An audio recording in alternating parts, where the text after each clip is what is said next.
Welcome in, ladies and gentlemen. Austin the Stache, joined today by Superintendent Hollinger of Cross County Public Schools. How are you doing today? I'm doing good. Very Fantastic. So part of the Cool Mornings with the Stache, what we're trying to do is expand and learn more about the public schools that are in our listening area beyond just York and Seward and Cross County right up the road. Yep. I appreciate you stopping by, and let's talk a little bit about Cross County. I guess first, people should get to know you. Okay. How long have you been at Cross County? This is my 16th year there as superintendent, which is kind of fun to talk about now that it's on the ending stretch of my career. The state average, I think right now for superintendents is 5. Okay. The average tenure at a school. So I've been very blessed to raise my family and have them all go through the school. When I first moved there, my oldest was a third grader. My second boy was in kindergarten, and my youngest was in preschool. So they've all since graduated and got their Cross County diploma. And so, again, very blessed that I've been there 16 years. Goes to show just how much you care about the school, but also how much the communities care about Cross County. Talk about the different communities that make up Cross County and what they bring to the public schools. Yep. They consolidated, I believe, back in '01 when they first became Cross County, and they still operated a school out of Benedict. So Benedict is in York County, Stromsburg is in Polk County, and then they still operated 2 facilities in Polk, or I'm sorry, not in Polk, but in Stromsburg. So they did that for a few years, and then I believe around '06, '07, they started talking seriously about trying to find reasons to become more efficient. You know, so if you're going to consolidate and run 3 buildings, your efficiencies are not great. Yeah, that's for sure. So they got a bond issue passed, and I think in '08, '09, they moved into what we talked earlier about, the new facility. Yeah. Which is 3 miles south of Stromsburg. So now I showed up the July after it was opened.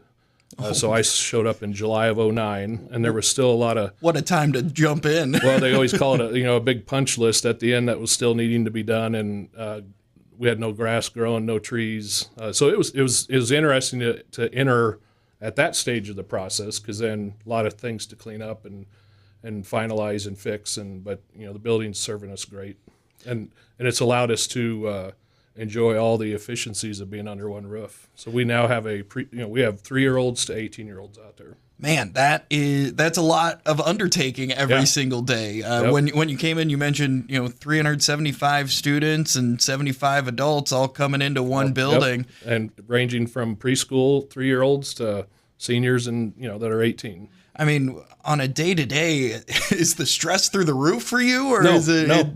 You got a good staff behind you making everything work? You put great people around the kids, and then everybody flourishes. So, but for me, it's fun to be kind of in that business side of the school and the financial side to get things where they need to be to support teachers and support kids, and then watch that work. You go down the hallway and go into a preschool room and have them climb all over you, or go into a kindergarten room and get the hugs, or you can go to a senior government class and talk about school legislation. So it's kind of cool to be able to do all that in the same hallway. Yeah, absolutely. And you mentioned the financial side of stuff. I've asked every superintendent about this, especially because my wife's a teacher, and so it's the interesting part to me as well. How is Cross County dealing with the nationwide teacher shortage? I mean, are you guys missing teachers? What's that look like? Yeah, nobody's immune from what's happening,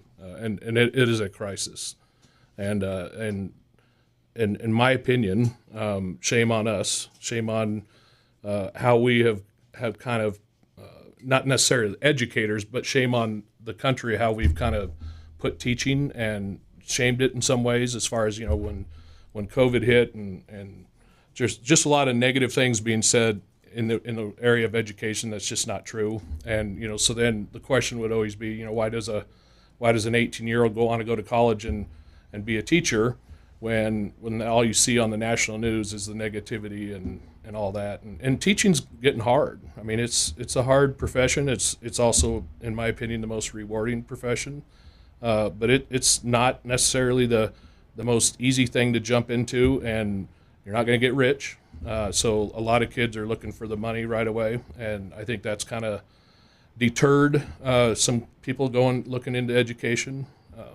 I think to fix some of this, we just got to put the role of a teacher as a very high honored place to be as a job. So people look at that as, if you're a teacher in a community, you should be looked upon as, a very important role because you're educating kids. Yeah, absolutely. But yeah, we really struggled last spring trying to fill all our positions.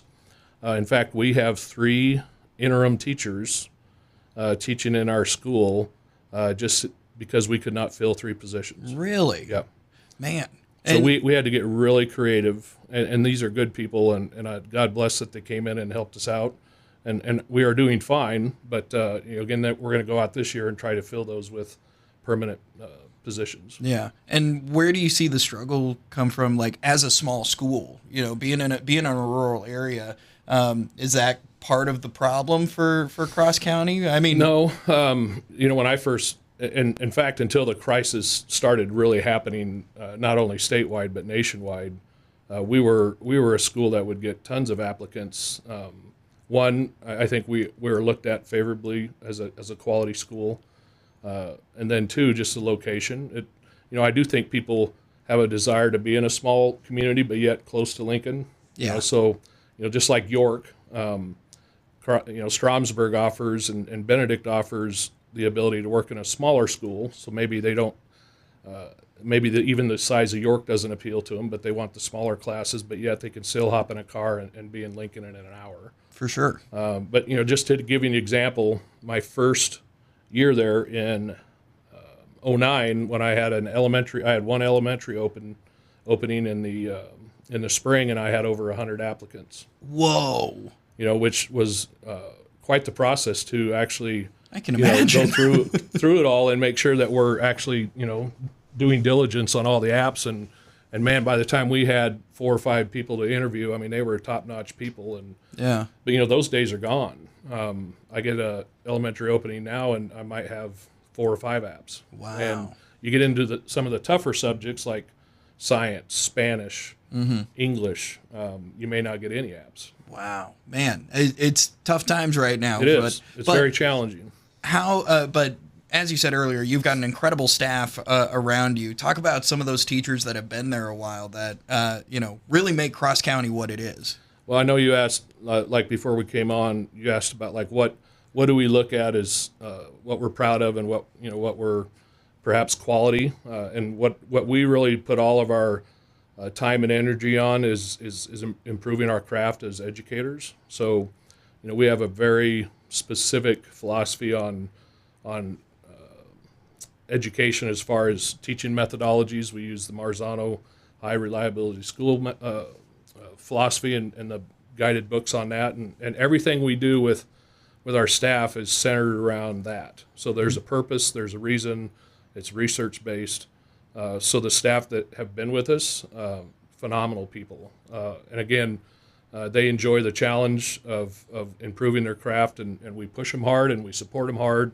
And again, one of my jobs is always to make sure we invest the money where it needs to be, and that's in the classroom. I try everything I can, even through some of these challenges we now have with the legislature on putting in revenue caps, where we're putting the money into the classroom and getting them resources, because that's our product, is our kids, Absolutely. So, I mean, you can have the fanciest uniforms in the world, but, really what matters is that they're leaving there and being prepared for either the workforce or going to a 2-year or going to a 4-year college. Yeah, absolutely. And, talk about a little bit about there's been a shift in education, not just pushing for 4-year educations, but going to those 2 years or going to the trade schools. What has Cross County done to kind of enhance students in that respect? Glad you asked that, because we actually really support the CTE or the trade, and have really built our programs that will support that as well. As so we invest, again, a lot of money and resources into that. When I was hired here 16 years ago, the board talked about their desire to add Ag FFA, which was not a program at Cross County. Seems wild in the state of Nebraska. I mean, if you go drive around Polk County, I mean, it's great cornfields, and and we're so to not have ag. Not that it was just about cornfields, but I mean, ag is so diversified. But I told him, I said after the tour, I said if we're gonna do this and commit to this, it's going to require an addition. You can't do a good job teaching ag in a regular classroom. So I mean, that was the fun part, is they committed to a $1 million addition. We built a beautiful addition on the north side of the current new school, and I think we're about a year 10 or 11 into that program, and it's flourishing. We have an FCS program that's just fabulous, and we got a ton of kids in that.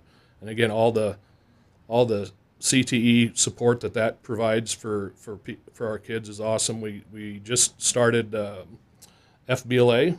And our business program's growing, and then our Woods program is top notch as well. So we have a lot of, and then we also have what a lot of schools don't have, but we have one of the nation's top robotics programs. Really? Yeah, and we got kids coming out of there ready to do programming, and whether that takes them to a 2-year school or a 4-year school, they're being recruited by businesses because of what they already know. And in their mind, they're building robots to compete in these competitions, but I mean, they're really developing some pretty intense life skills that will get them some nice jobs when they get out of school. That's really amazing. I had no idea about that. Yep. That's super cool. And of course, we have to talk a little bit about Cross County sports. I mean, Cross County has turned out some incredible athletes and some incredible sports teams. Talk about the coaching staff that seems to want to stay consistent and stay with Cross County, and what that means to the school. We've had a nice run, but just like any school, it ebbs and flows. And when I first came here, we really struggled in sports. So like I said, you enjoy the runs when you have, and we've been blessed for the last 5 or 6 years to have a lot of good athletes and a lot of great kids, not just athletes, but they're just great kids in general, come through for both boys and girls. The coaching staff, even though we do, just like any school, we have some staff that were serving us well, but then they took different career paths, or they got a promotion to, maybe their goal was to go to a bigger school. So we've had some turnover, probably more so in the football program than any of them. But I also had, like my girls coach, he's been there forever in girls basketball, and just his consistency has paid off.